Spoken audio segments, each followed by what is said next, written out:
Please visit LibriVox.org. Recording by Greg Giordano. An Inland Voyage by Robert Louis Stevenson. Sombra and Oise Canal. Canal boats. Next day we made a late start in the rain. The judge politely escorted us to the end of the lock under an umbrella. We had now brought ourselves to a pitch of humility in the matter of weather, not often attained except in the Scottish Highlands. A rag of blue sky or a glimpse of sunshine set our hearts singing, and when the rain was not heavy, we counted the day almost fair. Long lines of barges lay one after another along the canal, many of them looking mighty spruce and ship-shape in their jerkin of archangel tar picked out with white and green. Some carried gay iron railings, and quite a parterre of flower-pots. Children played on the decks, as heedless of the rain as if they had been brought up on Loch Carron side. Men fished over the gunwale, some of them under umbrellas. Women did their washing, and every barge boasted its mongrel cur by way of watchdog. Each one barked furiously at the canoes running alongside until he had got to the end of his own ship, and so passing on the word to the dog aboard the next. We must have seen something like 100 of these embarkations in the course of that day's paddle, ranged one after another like the houses in a street, and from not one of them were we disappointed of this accompaniment. It was like visiting a menagerie, Cigarette remarked. These little cities by the canal side had a very odd effect upon the mind. They seemed, with their flower-pots and smoking chimneys, their washings and dinners, a rooted piece of nature in the scene. And yet if only the canal below were to open, one junk after another would hoist sail or harness horses and swim away into all parts of France, and the impromptu hamlet would separate, house by house, to the four winds. The children who played together to-day by the Sombra and Oise Canal, each at his own father's threshold, when and where might they next meet? For some time past, the subject of barges had occupied a great deal of our talk, and we had projected an old age on the canals of Europe. It was to be the most leisurely of progresses, now on a swift river at the tail of a steamboat, now waiting horses for days together on some inconsiderable junction. We should be seen pottering on deck in all the dignity of years, our white beards falling into our laps. We were ever to be busied among paint-pots, so that there should be no white fresher and no green more emerald than ours. In all the navy of the canals, there should be books in the cabin, and tobacco jars, and some old Burgundy as red as a November sunset, and as odorous as a violet in April. There should be a flageolet, whence the cigarette, with cunning touch, should draw melting music under the stars, or perhaps, laying that aside, upraise his voice, somewhat thinner than of yore, and with here and there a quaver, or call it a natural grace note, in rich and solemn psalmody. All this, simmering in my mind, set me wishing to go aboard one of these ideal houses of lounging. I had plenty to choose from, as I coasted one after another, and the dogs bayed at me for a vagrant. At last I saw a nice old man and his wife looking at me with some interest, so I gave them good day and pulled up alongside. I began with a remark upon their dog, which had somewhat the look of a pointer.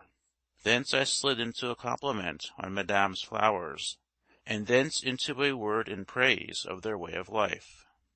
If you ventured on such an experiment in England, you would get a slap in the face at once. The life would be shown to be a vile one, not without a side shot at your better fortune. Now, what I like so much in France is the clear, unflinching recognition by everybody of his own luck. They all know on which side their bread is buttered, and take a pleasure in showing it to others, which is surely the better part of religion. And they scorn to make a poor mouth over their poverty, which I take to be the better part of manliness. I have heard a woman in quite a better position at home, with a good bit of money in hand, refer to her own child with a horrid whine as a poor man's child. I would not say such a thing to the Duke of Westminster, and the French are full of this spirit of independence. Perhaps it is the result of republican institutions, as they call them. Much more likely it is because there are so few people really poor that the whiners are not enough to keep each other in countenance. The people on the barge were delighted to hear that I admired their state. They understood perfectly well, they told me, how Monsieur envied them. Without doubt Monsieur was rich, and in that case he might make a canal boat as pretty as a villa jolie comme un château. And with that they invited me on board their own water villa.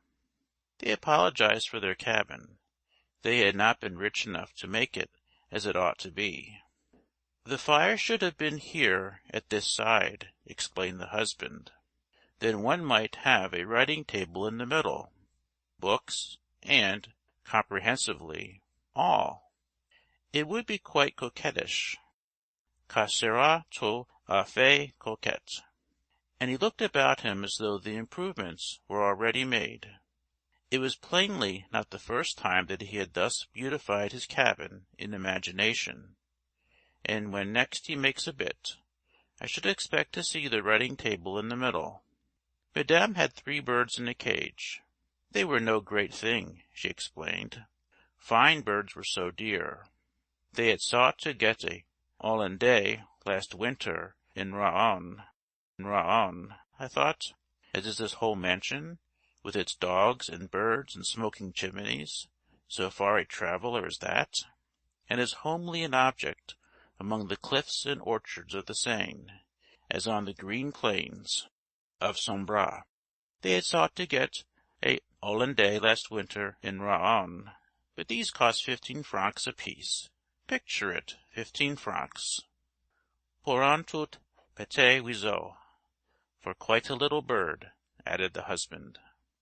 As I continued to admire, the apologetics died away, and the good people began to brag of their barge, and their happy condition in life, as if they had been Emperor and Empress of the Indies. It was, in the Scots phrase, a good hearing, and put me in good humour with the world.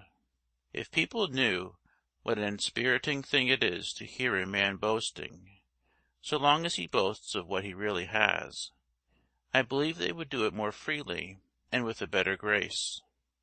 They began to ask about our voyage. You should have seen how they sympathized.